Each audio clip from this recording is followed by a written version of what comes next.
Very good evening to my dear viewers. Welcome to my YouTube channel. This is Arun Giredi here. In today's class, I would like to explain the next part of auditing, that is secondary objectives of audit ಅಂತ ನಾವಲ್ಲಿ ಕರಿತೀವಿ. So ಲೆಕ್ಕ ಪರಿಶೋಧನೆಯ ದ್ವಿತೀಯ ಉದ್ದೇಶಗಳೇನು ಅನ್ನೋದನ್ನು ನೋಡೋಣ. Last ಕ್ಲಾಸ್ನಲ್ಲಿ ನಾವು ಪ್ರೈಮರಿ ಆಬ್ಜೆಕ್ಟಿವ್ಸ್ ಆಫ್ ಆಡಿಟ್ ಬಗ್ಗೆ ನೋಡಿದ್ದೀವಿ.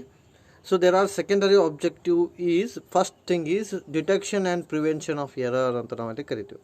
First important point in case of secondary objective is detection and prevention of a error. ಇದರ ಅರ್ಥ ಏನಂದರೆ ತಪ್ಪನ್ನು ಕಂಡುಹಿಡಿಯೋದು ಮತ್ತು ಅದನ್ನು ತೆಗೆದುಹಾಕೋದು ಅಂತ ನಾವಲ್ಲಿ ಕರಿತೀವಿ. ಸೊ ತಪ್ಪನ್ನು ಕಂಡುಹಿಡಿಯೋದು ಮತ್ತು ಅದನ್ನು ಸಾಧ್ಯ ಆದ ಮಟ್ಟಿಗೆ ತೆಗೆದುಹಾಕೋದು ಅಂತ. So what is that? Before that error ಅಂದರೆ ಏನು ಅಂತ ಗೊತ್ತಿರ್ಬೇಕು ನಾವು. Error are mistakes. Error means errors are the mistakes which are committed due to carelessness, due to negligence or lack of knowledge of an accountant, but without having a vested interest anta navalli karitu. There are certain keywords here. One is error means it is a unintentional. Please understand this word. This is a very important word. Error means it is a unintentional mistakes. Not intentionally they are doing the mistake, that is called as a unintentional mistakes, and these mistakes happen due to carelessness of an accountant. First point, due to carelessness of account or a negligence of account, or you can say there is a lack of knowledge of an accountant. So that's why the such error can happen anta navalli ಹೇಳ್ತೀವಿ. So error means it is an unintentional mistake. So this can be happen with a gross negligence of an accountant or carelessness of accountant or lack of knowledge of an accountant ಅಂತ ನಾವಲ್ಲಿ ಕರಿತೀವಿ. Error may takes place without vested interest. Please understand the word. This is a very important word. ತಪ್ಪು ಗೊತ್ತಿಲ್ಲದೆ ಆಗಿರುತ್ತೆ. ತಪ್ಪು ಆಗಬೇಕಾದ್ರೆ ಇಲ್ಲಿ ಉದ್ದೇಶಪೂರ್ವಕವಾಗಿ ಆಗಿರಂಗಿಲ್ಲ. ಅದು ಅಂದರೆ ನಿಷ್ಕಾಳಜಿಯಿಂದ ಆಗಿರುತ್ತೆ. ಜಾಗರೂಕತೆ ಇರೋಂಗಿಲ್ಲ ಅಕೌಂಟೆಂಟ. ಸೊ ಹಂಗಾಗಿ ಜಾಗರೂಕತೆ ಇರೋದ್ರಿಂದ ಆಗಿರುತ್ತೆ. ಅಥವಾ ಇನ್ನೊಂದು ಹೆಂಗೆ ಹೇಳ್ಬೋದು ಅಂದರೆ ಲ್ಯಾಕ್ ಆಫ್ ನಾಲೆಜ್ನಿಂದನೂ ಆಗಿರ್ಬೋದು. ಸೊ ನಮಗೆ ಅಂದರೆ ಅಕೌಂಟೆಂಟ್ಗೆ ಇರತಕ್ಕಂಥ ಯೋಗ್ಯ ಜ್ಞಾನ ಇರದೇ ಇರೋದ್ರಿಂದ ಕೂಡ ಏನಾಗಿರ್ಬೋದು ರೀ, ಎರರ್ ಆಗಿರ್ಬೋದು ಅಂತ ನಾವಲ್ಲಿ ಹೇಳ್ತೀವಿ. ಆಮೇಲೆ errors, there are certain errors are there. Error of a principle, ತಾತ್ವಿಕ ತಪ್ಪು ಅಂತ ಕರಿತೀವಿ ನಾವು. ಎರರ್ ಆಫ್ ಅ ಪ್ರಿನ್ಸಿಪಲ್, ತಾತ್ವಿಕ ತಪ್ಪು. ಎರರ್ ಆಫ್ ಅ ಒಮಿಷನ್, ಬರೆಯದೇ ಬಿಟ್ಟಿರುವ ತಪ್ಪು. ಎರರ್ ಆಫ್ ಅ ಕಮಿಷನ್, ಬರೆಯುವಾಗ ಆಗಿರ್ತಕ್ಕಂಥ ತಪ್ಪು. ಕಂಪೆನ್ಸೇಟಿಂಗ್ ಎರರ್, ಸರಿದೂಗಿಸುವ ತಪ್ಪು ಅಂತ ನಾವಲ್ಲಿ ಕರಿತೀವಿ. There are certain errors are very important. So these errors is given below. Okay, so let us discuss the one by one. Error of omission ಅಂದರೆ ಏನು ಅಂತ ನೋಡೋಣ ನಾವು. Okay, it is clearly given. Error of omission ಅಂದರೆ ಬರೆಯದೇ ಬಿಟ್ಟಿರುವ ತಪ್ಪು ಅಂತ ನಾವಲ್ಲಿ ಕರಿತೀವಿ. What is the error of omission? These are the errors which arise on account of a transaction being recorded in the books of account either wholly or partially. In simple word, if the in a books of account these kind of transaction should not be mentioned here, either fully or partially anta navalli karitu. If the transaction is not mentioned in the books of account, please understand the word. If the transaction is not mentioned in the books of account, such error is considered as a error of omission. Mainly there are two kinds of errors which we found in a error of omission. One is a error of complete omission, another one is error of partial omission anta navalli karitu. So ನೆನಪಿಟ್ಕೋರಿ, error of complete omission and error of partial omission. First, error of omission ಅಂದ್ರೆ ಏನು? ಬರೆಯದೇ ಬಿಟ್ಟಿರೋ ತಪ್ಪು. When the transaction is not mentioned in the books of account, that is called as a error of omission. In that case, if the transaction is completely omitted, so that is called as a error of complete omission. If the transaction is maintained half, for example, if the transaction is maintained in purchase books but it is not mentioned in a sales book, that is called as a error of partial omission. As an accountant, it is very easy to find out the error of partial omission because there is a misbalance in the trial balance. Whereas in case of it is difficult to identify the error of complete omission because it will not affect anything on your trial balance because it is not mentioned in either purchase book or sales book. So it is very difficult to find out such error ಅಂತ ನಾವಲ್ಲಿ ಹೇಳ್ಬೋದು. ಇದು error of omission, ಬರೆಯದೇ ಬಿಟ್ಟಿರೋ ತಪ್ಪು ಅಂತ. ಆಮೇಲೆ error of commission ಅಂದರೆ while writing the books of account such error can happen anta. This is a very important word. while writing the books of account, if the error happens, that is considered as a error of commission.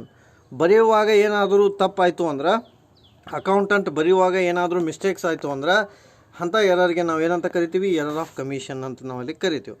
So when there is a incorrect entries are made in the books of account wholly or partially, such error is called as a error of commission. And such errors are incorrect, not proper ಅಂತ ನಾವಲ್ಲಿ ಹೇಳ್ತೀವಿ. ಇದಕ್ಕೆ ಕಾರಣ ಏನಿರ್ಬೋದು ಅಂದ್ರೆ, for example wrong entries in the books of account. Wrong entries ಅಂದ್ರೆ instead of X account your entry in Y account, that is called as error of commission. Then wrong calculation is also a error of commission. For example, if you want to write the 1000, instead of that if you write the 10,000, that is also called as the error of commission, because if you are to write only 1000 but instead of that you are writing 10,000, that is called as the error of commission. Again, calculation, again file posting ಅಂದ್ರೆ ನೀವು ಬರೆಯುವಾಗ post ಮಾಡುವಾಗ, for example already ಹೇಳಿದ್ನ Ram account, if you have to write instead of that if you have to Rama account, that is also considered as a error of commission. This is happen in case of posting. Again carry forward ಅಂದರೆ ಮುಂದೆ ಹಾಕ್ತಿರ್ತಾರ ಅಂತ ಬೇರೆ ಕಡೆಗೆ, ಅವಾಗೂ ಕೂಡ ನಾವು ಏನಂತ ಕರಿತೀವಿ, error of commission ಅಂತ ಕರಿತೀವಿ. So this is a very important. Writing it happens. Then compensating errors. Compensating error ಅಂದರೆ when the two or more mistakes are committed which counter balance each other ಅಂತ ನಾವಲ್ಲಿ ಕರಿತೀವಿ. One mistakes will overlap the another mistakes, that is considered as a compensating error. For example, if the 100 rupees is to be debited, instead of that wrongly credited 100 rupees by mistakenly. If you are supposed to debit 100 rupees in your account, so if instead of that 100 account is credited, that is considered as a compensating error ಅಂತ ನಾವಲ್ಲಿ ಕರಿತೀವಿ. ಒಂದು ಎರರನ್ನು ಮುಚ್ಚಿಟ್ಕೋ ಸಲುವಾಗಿ ಇನ್ನೊಂದು error ಆಯಿತು ಅಂದರೆ, that is considered as a compensating error, ಸರಿದೂಗಿಸುವ ತಪ್ಪು ಅಂತ. ಸೊ 100 ಅಮೌಂಟ್ ನಿಮ್ಮ ಡೆಬಿಟ್ ಆಗಬೇಕಾಗಿರುತ್ತೆ, 100 ಅಕೌಂಟ್ ಕ್ರೆಡಿಟ್ ಆಗುತ್ತೆ. So that is called as a compensating error ಅಂತ. ಆಮೇಲೆ ಎರರ್ ಆಫ್ ಪ್ರಿನ್ಸಿಪಲ್, ತಾತ್ವಿಕ ತಪ್ಪು ಅಂದರೆ ಏನು ಅಂತ ನೋಡೋಣ. ಎರರ್ ಆಫ್ ಪ್ರಿನ್ಸಿಪಲ್ ಅಂದರೆ this is called as a basic rules. If the basic accounting rules is violated, or you can say the error is committed by not properly following the accounting principle. If the accounting principle fails, if the accounting principles not followed by the accountant due to his lack of knowledge, such error happens. That is called as error of principle. ಅಂದ್ರೆ ಲೆಕ್ಕ ಬರೆಯುವಾಗ ಮೂಲ ತತ್ವಗಳನ್ನು ನಾವು ತಪ್ಪಿದ್ದೀವಿ ಅಂದ್ರೆ, ಅಥವಾ ಮೂಲ ನಿಯಮಗಳನ್ನು ನಾವು ಫಾಲೋ ಮಾಡದೆ ಹೋದಾಗ, ಸೊ ಅಂಥ ಎರರ್ಗೆ ಏನಂತ ಕರಿತೀವಿ ನಾವು, ಎರರ್ ಆಫ್ ಪ್ರಿನ್ಸಿಪಲ್ ಅಂತ ನಾವಲ್ಲಿ ಕರಿತೀವಿ. ಇಲ್ಲಿ ಅಕೌಂಟೆಂಟ್ನ ನಾಲೆಜ್ ಏನಾಗತ್ತೆ, ಫೇಲ್ ಆಗುತ್ತೆ. Because he has to violate the basic accounting principle. Basic accounting ಪ್ರಿನ್ಸಿಪಲನ್ನು ಅವ ತಪ್ತಾನ, ಅದಕ್ಕೆ ನಾವು ಏನಂತ ಕರಿತೀವಿ, ಎರರ್ ಆಫ್ ಪ್ರಿನ್ಸಿಪಲ್ ಅಂತ ನಾವಲ್ಲಿ ಕರಿತೀವಿ. Example you can understand. You have to write the revenue expenditure, instead of that capital expenditure has been maintain, that is called as a error of principle. Take for example, if you want to repair the machinery, if you have to repair the machinery, what kind of expenditure it is? It is a revenue expenditure. If you write repair of a machinery as a capital expenditure, it is called as error of principle. Why? Because here the basic accounting rules is violated. If any basic accounting rules is violated, that is called as a error of principle. For example, if you want to consider capital expenditure as a revenue expenditure and revenue expenditure as a capital expenditure, that is called as a error of principle ಅಂತ ನಾವಲ್ಲಿ ಹೇಳ್ತೀವಿ. For example you can write capital ಎಕ್ಸ್ಪೆಂಡಿಚರ್ಗೆ example ಅಂದರೆ purchase of machinery, purchase of plant, purchase of building. These are all example of capital expenditure. What are the revenue expenditure? Repair, ಇಲ್ಲಿ ಒಂದು word ಸೇರಿಸೋಣ ಅಷ್ಟೇ ನಾವು. Repair of building, machinery, plant, that is called as a revenue expenditure ಅಂತ ನಾವಲ್ಲಿ ಹೇಳ್ಬೋದು. ಆಮೇಲೆ clerical error, while writing the error happen by the accountant ignorance or carelessness, negligence, that comes under clerical errors. So avane clear aikota nodri ಇಲ್ಲಿ. Error and the mistakes committed unintentionally because of ignorance of a accountant, because of a carelessness of a accountant, so that is considered as a error ಅಂತ ನಾವಲ್ಲಿ ಹೇಳ್ತೀವಿ. ಅದರಲ್ಲಿ error of omission ಕೊಟ್ಟಾರ, ಬರೆಯದೇ ಬಿಟ್ಟಿರೋ ತಪ್ಪು. Error of commission ಕೊಟ್ಟಾರ, ಬರೆಯುವಾಗ ಆಗಿರ್ತಕ್ಕಂಥ ತಪ್ಪು. ಕಂಪೆನ್ಸೇಷನ್ ಎರರ್, ಸರಿದೂಗಿಸೋ ತಪ್ಪು. ಎರರ್ ಆಫ್ ಪ್ರಿನ್ಸಿಪಲ್ ಕೊಟ್ಟಾರ, ಮೂಲ ಲೆಕ್ಕದ ತತ್ವ ಅಂತ ನಾವು ಕರಿತೀವಿ. ಸೊ ಆಲ್ರೆಡಿ ಎಕ್ಸ್ಪ್ಲೇನ್ ಮಾಡೀನಿ, ಅದನ್ನೇ ನಾವು ಕೊಟ್ಟಾರೆ ಮತ್ತು ಹೊಳೆ. Error of omission generally arise due to mistakes of a clerk. ಅಂದರೆ ಎರರ್ ಆಫ್ ಒಮಿಷನ್ ಯಾರಿಂದ ಆಗ್ತೈತ್ರಿ? ಅದು ಕ್ಲರ್ಕ್ನ ತಪ್ಪಿನಿಂದ ಆಗುತ್ತಾ. If the transaction is omitted in the books of account, that is considered as a error of omission. ನೋಡ್ರಿ, goods sold ₹500 to Mr. X account was not recorded in the sales book of Mr. X account. It is error of omission ಅಂತ ನಾವು ಅಲ್ಲಿ ಕರಿತೀವಿ. ಆಮೇಲೆ error of commission ಬಗ್ಗೆ already ಹೇಳಿದ್ವಿ. When the transaction is incorrectly recorded in the books of account or wrongly recorded, that is called as a error of commission. For example, recording less or more amount in actual journal. So journal ಒಳಗೆ ಕಡಿಮೆ ಅಥವಾ ಹೆಚ್ಚು amount ಬರೆದ್ರಿ ಅಂದರೆ error of commission ಆಗುತ್ತೆ. Or recording one transaction twice, ಒಂದೇ transaction 2-3 ಸತಿ ಬರೆದ್ರಿ ಅಂದರೆ ಎರರ್ ಆಫ್ ಕಮಿಷನ್ ಆಗುತ್ತೆ. ಆಮೇಲೆ error of addition or subtraction, ಕಡಿಮೆ ಹೆಚ್ಚು ಮಾಡಿದ್ರಿ ಅಂದರೆ ಅದು ಎರರ್ ಆಫ್ ಕಮಿಷನ್ ಆಗುತ್ತೆ. ಆಮೇಲೆ ಕಂಪೆನ್ಸೇಟಿಂಗ್ ಎರರ್ ಬಗ್ಗೆ ಆಲ್ರೆಡಿ ಹೇಳಿದ್ದೀವಿ. When 2 or more errors hide the mutual effect from disclose in a trial balance. Means if the trial balance is not affected but still error happens, that is called as a compensating error. For example, A account which was to be debited for ₹200, instead of that it should be credited 200, that is called as a compensating error. ನೋಡಿ, ಇಲ್ಲಿ A ಅಕೌಂಟಿಗೆ ₹200 debit ಆಗಬೇಕಾಗಿತ್ತು, but ₹200 credit ಆಗುತ್ತೆ. ಅಂಥ ಎರರ್ಗೆ ಏನಂತ ಕರಿತೀವಿ ನಾವು? ಕಂಪೆನ್ಸೇಟಿಂಗ್ error ಅಂತ ಕರಿತೀವಿ. Compensating error will not affect the trial balance. Trial ಬ್ಯಾಲೆನ್ಸ್ಗೆ ಯಾವುದೇ ರೀತಿಯಾದಂಥ ಅಡ್ಡ ಪರಿಣಾಮಗಳಾಗಂಗಿಲ್ಲ ಇದರಿಂದ. But the detection requires the complete and exhaustive preparation of a auditor, because such error is very difficult to find out, because there is a no way connected, though no way affected the trial balance.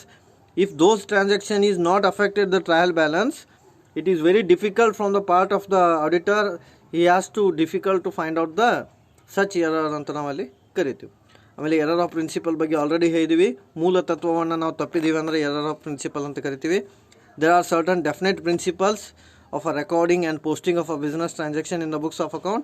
If something is recorded or a violation of such principle, already adne hai na nimage meaning, if accounting principle is violated, that is called as a error of principle.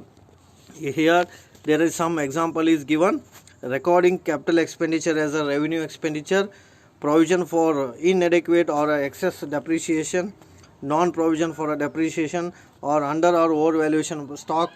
These are all some examples consideration with error of principle anta navalli karitu. And the second important thing is detection and prevention of fraud anta karitu ನಾವು. So ಎರಡನೇ point ಏನು ಅಂದರೆ, ಒಂದನೇ point ಆಯಿತು detection prevention of errors. Second point is detection and prevention of fraud. Now what is a fraud? Fraud is a false representation or entry which is made always intentionally. If the intentional mistakes happen, that is called as a fraud. ನೋಡಿ, ಉದ್ದೇಶಪೂರ್ವಕವಾಗಿನ ಮಾಡಿದ್ರು ಅಂದ್ರೆ ತಪ್ಪ, ಅದಕ್ಕೆ ನಾವೇನಂತ ಕರಿತೀವಿ? Fraud ಅಂತ ಕರಿತೀವಿ, ಮೋಸ ಅಂತ ಕರಿತೀವಿ. ಮೋಸ ಅಂತ ಕರಿಬೇಕಾದ್ರೆ ಉದ್ದೇಶಪೂರ್ವಕವಾಗಿ ಮಾಡಿದಂತಹ ತಪ್ಪಿಗೆ ನಾವೇನಂತ ಕರಿತೀವಿ? ಮೋಸ ಅಂತ ಕರಿತೀವಿ. ತಪ್ಪು ಅಂದ್ರೆ ಅದು ಉದ್ದೇಶಪೂರ್ವಕವಾಗಿ ಆಗಿರಂಗಿಲ್ಲ. Mistakes is not a intentional, but fraud is a intentional. Here there is a fraud of a cash or misappropriation of a cash, misappropriation of a goods, misappropriation of a assets, fraud of a labor, manipulation of a account. These are all some example of fraud anta navalli karithevu. Here what is the duty of an auditor? Auditor should check the internal check system in force and examine the working in a practice. Here in such case auditor has to go in detail while verifying the books of account ಅಂತ ನಾವಲ್ಲಿ ಹೇಳ್ತೀವಿ. ಇಲ್ಲಿ auditor ಏನು ಮಾಡಬೇಕು ಅಂದರೆ in detail ಆಗಿ ಅವ ಏನು ಮಾಡ್ಬೇಕ್ರಿ? ಆಡಿಟ್ ಮಾಡಬೇಕು, ಚೆಕ್ ಮಾಡಬೇಕು. ಅಂದ್ರೆ ಏನಾಗತ್ತೆ ರೀ, ಅಂಥ ಮಿಸ್ಟೇಕ್ಸ್ ಸಿಗ್ತಾವೆ ನಮ್ಗೆ. ಆಮೇಲೆ he has to ensure that the accounting principle have been followed or not. Mainly the accountant duty or auditor duty is to find out whether the firm is following proper accounting rules or not. If the accounting rules is not followed, it can be easily identified by the auditor. For example, as I already told, revenue expenditure is treated as a capital expenditure. It is very easy to find out. So such rules is maintained or not, that we have to seen by the auditor. Again, next thing is he has to see whether accounts have been drawn in conformity with Company Act, and whether the Company Act is followed by company or not, we have to understand. Auditor ಏನು ಮಾಡಬೇಕು ಅಂದರೆ company ಕಾಯ್ದೆಯನ್ನು follow ಮಾಡ್ಯಾರೋ ಇಲ್ಲೋ ಅನ್ನೋದನ್ನು ಸರಿಯಾಗಿ ನೋಡಬೇಕು. And the auditor has to check the balance sheet to know whether the true and fair view of a business. So ಏನು ಮಾಡಬೇಕು ಅಂದರೆ auditor he has to check whether the firm is maintained properly or not, whether the balance sheet is showing really true information or not. So he has to understand. So this is some consideration in relation with detection and prevention of errors ಅಂತ ನಾವಲ್ಲಿ ಕರಿತೀವಿ. So ಇಲ್ಲಿ detection and prevention of ಫ್ರಾಡ್ನಲ್ಲಿ ಏನಂತ use ಮಾಡಿವಿ, misappropriation of cash, misappropriation of goods, manipulation of accounts, these are all comes under detection and prevention of fraud ಅಂತ ನಾವಲ್ಲಿ ಕರಿತೀವಿ. ಇದ್ರ ಬಗ್ಗೆ ನೋಡೋಣ. ಆಮೇಲೆ ಥರ್ಡ್ ಏನು ಅಂದ್ರೆ under or over valuation of stock, that is also the fraud ಅಂತ ಕರಿತೀವಿ. Normally such fraud are committed by the top level because they have to eliminate the stock, or you can say they will show less stock or more stock in the godown so that such fraud can be happen. Fraud ಬಗ್ಗೆ detail ಆಗಿ ಆಮೇಲೆ ನೋಡೋಣ ಇಲ್ಲಿ.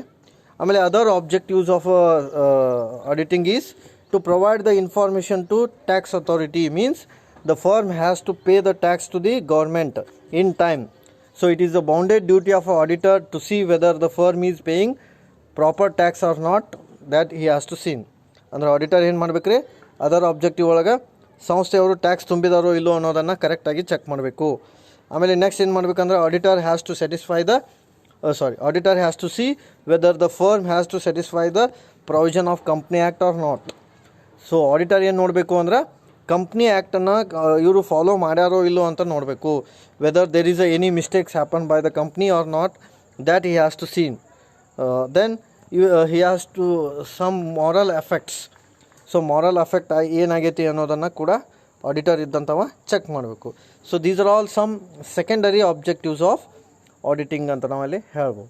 So ಇವು ದ್ವಿತೀಯ ಉದ್ದೇಶಗಳು ಅಂತ ನಾವಲ್ಲಿ ಹೇಳ್ತೀವಿ. ಆಡಿಟಿಂಗ್ ಪ್ರೈಮರಿ ಆಬ್ಜೆಕ್ಟಿವ್ ಆಯಿತು. ಸೊ ಇವತ್ತಿನ ಕ್ಲಾಸ್ನಲ್ಲಿ ನಾನು ಸೆಕೆಂಡರಿ ಆಬ್ಜೆಕ್ಟಿವ್ ಬಗ್ಗೆ ಹೇಳಿದೆ. Thanks for watching my video. Do watch, subscribe and share.